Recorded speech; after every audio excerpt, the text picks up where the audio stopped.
National টিমে টিকে থাকার জন্য যে কোনো আপকামিং প্লেয়ারকে অনেক বেশি টেকনিক্যাল হতে হয়, অনেক বেশি ট্যাকটিক্যাল হতে হয়। যে কোনো নিউ প্লেয়ার এসেই ৪টা-৫টা ম্যাচ খুব ভালো খেলবে, এরপরেই ওই প্লেয়ারটা কিন্তু অপোনেন্ট অ্যানালাইটিক্সের নজরে চলে আসবে। নজরে আনার পরে তার উইক পয়েন্ট, তার স্ট্রং পয়েন্ট সব কিছু খুঁজে বের করবে।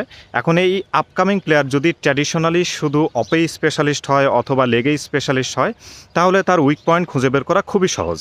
সে ফর এক্সাম্পল আমাদের জাকের আলী অনেক, শামীম পাটোয়ারি, এরপরে পারভেজ ইমন এবং আমাদের ভালো ভালো প্লেয়ারও আছে যেমন লিটন দাস, সৌম্য সরকার, এদের কিন্তু যথেষ্ট উইক পয়েন্ট আছে। সুতরাং অ্যানালাইসিস করার পরে বলারদের যদি ওইভাবে লেকচার দেওয়া যায়, এই প্লেয়ারগুলো কিন্তু ঠিকঠাক মতো ব্যাট করতে পারে না, যেগুলো আমরা শুরু থেকে দেখে আসতেছি।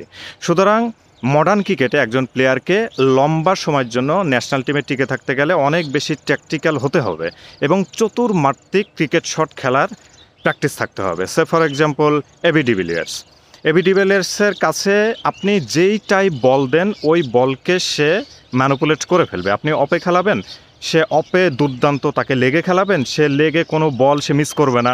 বাউন্স দিবেন, বাউন্সের প্রত্যেকটা বল 6, মানে 360 ডিগ্রি নাম তার এমনিতেই আসেনি। সুতরাং এখনকার ক্রিকেটার যারা তৈরি হচ্ছে, আমার মনে হয় তাদেরকে চতুর্মাত্রিক শট খেলার অভ্যাস থাকতে হবে, আদারওয়াইজ লম্বা সময় টিকে থাকতে পারবে না, কারণ অপোনেন্ট টিমের অ্যানালাইটিক্সরা তো বসে থাকবে না।